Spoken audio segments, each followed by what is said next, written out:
మినిస్టర్లు అందరూ కూడా వాళ్ళ పర్యటనలో వచ్చిన నివేదికలను నాకు ఇవ్వాల్సింది 1వ తారీఖు నాడు సాయంత్రం 4 గంటలకు నేను మీ అందరితో ఇన్ఫార్మల్ మీటింగ్ మీ నివేదికలతో పాటు మీతో కూర్చుంటాను.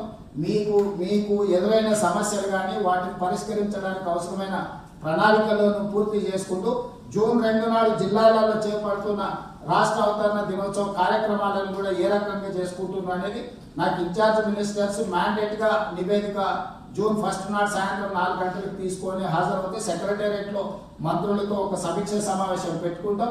ఈ లోపల అందరూ యాక్షన్ ప్లాన్లో దిగాల్సిందే. ఈరోజు ఈ సమావేశంలో మనము మంత్రులు ఏం పని చేయాలి, శాఖలకు సంబంధించిన ప్రిన్సిపల్ సెక్రటరీలు ఏం పని చేయాలి, ఆ శాఖల ప్రిన్సిపల్ సెక్రటరీల చీఫ్ సెక్రటరీ గారు ఎలాంటి ఇన్స్ట్రక్షన్స్ ఇవ్వాలి, ఎలాంటి కోఆర్డినేషన్ చేయాలి నిర్ణయించుకున్నాం.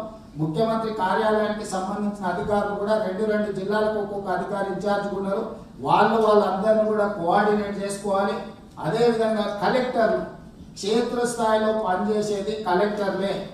నేను మళ్ళీ చెప్తున్నా, మీ క్షేత్రస్థాయి పర్యటనల మీదనే మీ ప్రోగ్రెస్ని ఎనాలిసిస్ చేస్తాం. రేపు భవిష్యత్తులో మీ పోస్టింగులు ఉంటాయి. It is related to your work and your posting.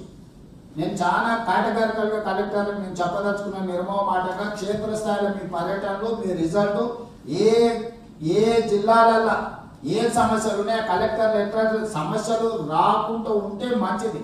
కానీ సమస్యలు వచ్చినప్పుడు కలెక్టర్గా మీరు ఎట్లా వ్యవహరించింది అనేది మీ పనితనాన్ని నిర్ధారిస్తుంది.